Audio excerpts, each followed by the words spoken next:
Le TER mis en service le 27 décembre 2021.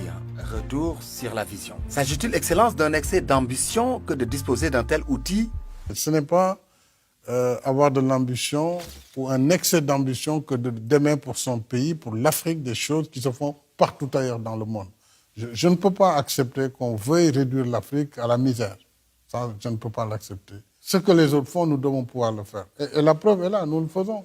Aujourd'hui, on vous dira, oui, c'est cher, mais qu'est-ce qui n'est pas cher? C'est plus cher encore de ne pas le faire.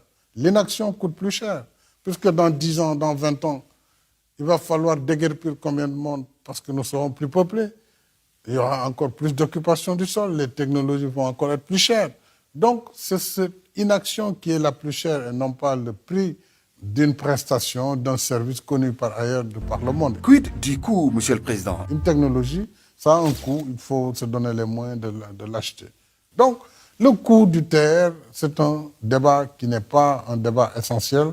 Si l'on voit l'apport à notre économie, au bien-être de nos populations, à la sécurité du transport urbain. Quelles ont été, Excellence, vos exigences dans ce projet? Nous avons tenu, nous, et ça c'est notre exigence, que tous les 300 mètres, qu'il puisse y avoir un pont afin que les usagers et les personnes puissent traverser en toute sécurité. Alors, de quel type de train disposons-nous ici, Monsieur le Président, technologiquement s'entend? Aujourd'hui, même en France, ce TER n'est pas encore conçu là-bas.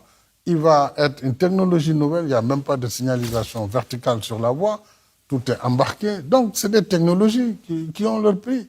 Vous voulez acheter une voiture de dernière technologie, vous êtes obligé de payer le prix. Ou alors, on aurait pu se contenter d'un tramway qui date de 1934, ou d'un métro qui roule beaucoup moins vite, ou en tout cas qui a moins de performance. Ainsi donc, Excellence, comprend-on de mieux en mieux la vision? Ce TER sera connecté au BRT, 2 projets, 2 objectifs, mais une seule finalité, développer au Sénégal le mass transit pour un futur plus résilient de nos agglomérations. N'est-ce pas là le souci de l'anticipation? Nous sommes aujourd'hui autour de 4 millions de personnes à Dakar. On a beaucoup de difficultés déjà pour la mobilité.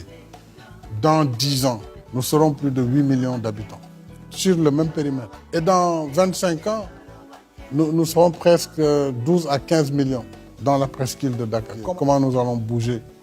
On a bien vu que les embouteillages coûtent à notre économie plus de 100 milliards de francs CFA par an. Faites des embouteillages simplement. Je ne parle pas de la pollution, de l'impact sur la santé des enfants, des asthmatiques. Il faut que nous puissions élever le niveau de la prestation pour nos pays, pour nos populations. Un train électrique, c'est d'abord moins polluant. C'est plus rapide, c'est plus sûr.